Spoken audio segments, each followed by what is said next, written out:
Too long to count. Since we were... I would say probably 40 years now. 40 years. That long? Well, we knew we're only 35, so that would be not... that's true. That's not possible. Yeah, well, yeah. Well, we were very good friends growing up, and we lost touch for a few years. And it's nice to have you back, Howard, as a friend. You're quite a guy, and listen, I think you have a lot of potential as a radio or TV host. Everybody tells you, right? They say I got a radio voice. You got a rate. First of all, I want to thank you, David, for inviting me on the show, and I'm very impressed. Love the studio here. Love what's going on. Love all the people that come on the show. So I think you're doing a wonderful, wonderful job, and I know you'll be very, very successful at this. Well, thank you very much, Howard. It's very nice of you to say. So we're thinking about some things that we could talk about, and as Kiosk Toronto is the name of the show here, definitely sports. And I know you're a big sports fan, and you probably know. Well, you definitely know. Unfortunately, I'm a Toronto sports fan. Well, that's a good. I never get to celebrate too many. Well, wins. That's very good. I don't know about these people that they're following. They live in Toronto and they follow other teams. Actually, I'll tell you a funny story. I have two boys, one 11, one 8, and they're both huge Toronto sports fans as well.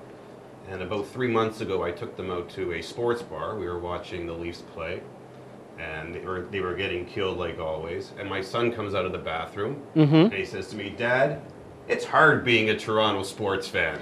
Yes, it is.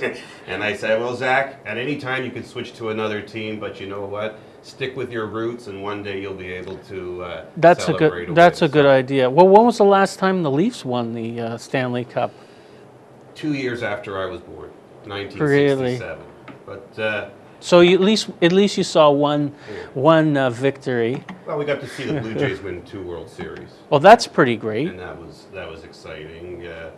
I've always stuck with Toronto. I've always watched them, the Maple Leafs. I grew up loving them, and there were a couple of years there in the early 90s where they did start to turn the team around. They got Doug Gilmour. They started playing a lot better hockey. And then they went into another tailspin. Right. And this year, they showed signs at the end of the year to start coming back up again. So we'll keep our fingers crossed. Hopefully they can bring some happiness to Toronto and lots of fun. But they had a bit of a run there near the end. Like some people were getting excited. Some Leaf fans. They always at the end of the year have a run. Get all the fans excited. Okay. Get them all thinking the team's improving, and then the following year they go back into the same tangent. Right. But next year I think they're going to be next year's going to be the year. Next year's going to. I say that for the last 40 years. So one year. One of these years. And what about the Blue Jays? How are they doing so far? They just started, right? The Blue Jays have a very young team. They have a lot of young pitchers. They all have to develop. They have a good manager now, someone that is very aggressive. It all depends how the young players develop. They've gone a different route than they've done in the past, where they've spent a lot of money, got a lot of proven veterans. Now they're starting to build it up through the farm and young players, and it's pretty promising. I think it's very promising where the team's going. That's good. Don't we also have a soccer team, don't we? Know nothing about it. You don't? Okay. So I don't even know what a soccer ball looks like. So your boys are hockey players through and through. Yeah, they play hockey. They play baseball. So okay. It's the sports house. So we all enjoy it. So Howard, whenever you and I talk about business and things like that, you're pretty philosophical, I think, in your views. You have some interesting views about achieving goals and whatnot, which I think are quite unique. You want to give us some of your Howard Kamin philosophy? I believe there's 4 major ingredients, no matter what you're doing, that you have to possess in order to be successful. Number 1, you have to have desire. You have to really, really, really want to do it. Because we all know in business today, there are so many times when things hit you and you're ready to fold up the towel. But if you really have that overwhelming desire to say, you know what, nothing's going to defeat me. Right. I don't care what happens. I'm going to persevere through it all. I will make it through. Okay. Number 2 is work ethic. Right. Okay. I wish it wasn't.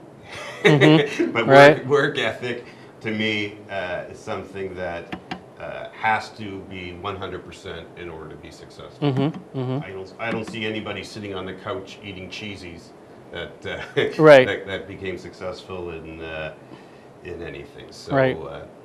number 3, it's coachability, being able to actually learn more about what you're doing all the Right. time. Right.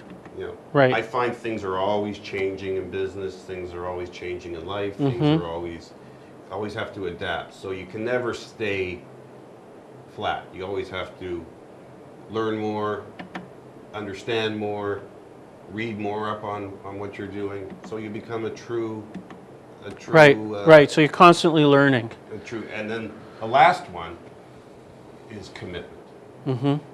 And commitment is saying, I got to do this on this certain time, this certain time, this certain time. Commit yourself at a certain period of the day to do what you got to do, and don't deviate from it, and just get the job done day after day after Yeah. day after day.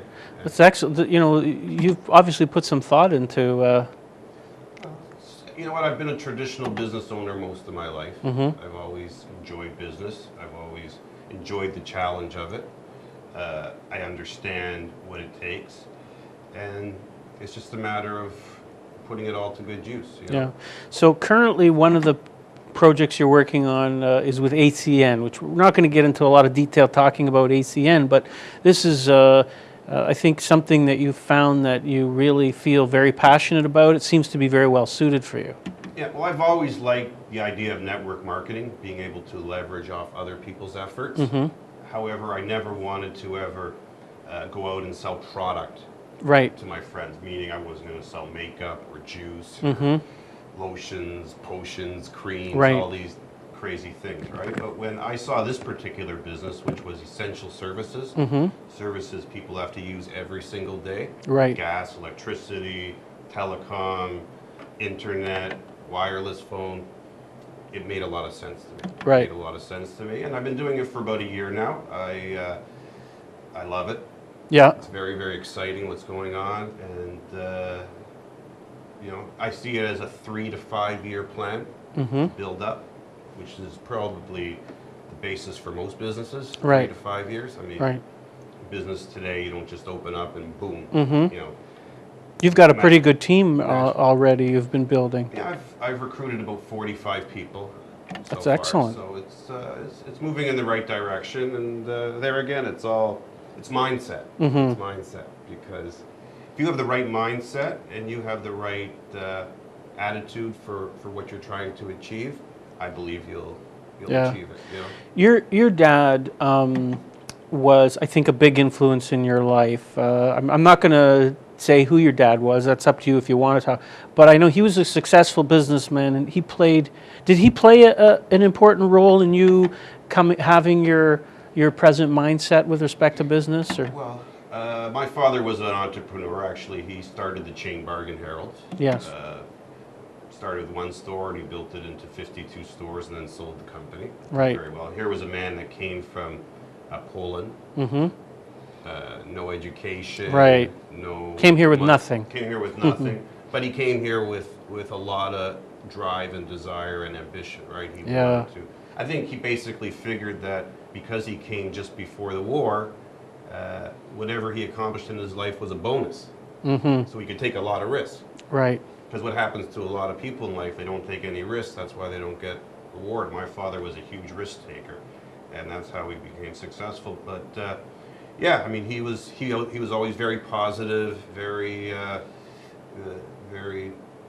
would set the example for me. You know, Yeah. he led by example. Always rolled up his sleeves and got the job done. He was a real people person too. Real Like people. everybody who worked for your dad. Well, you got to meet him a few times. You did a I've few known your deals with dad him. from when I was a kid. Yeah, yeah. So, And man, we had some fun. I'll tell you, your parents were funny. I remember those sleepovers.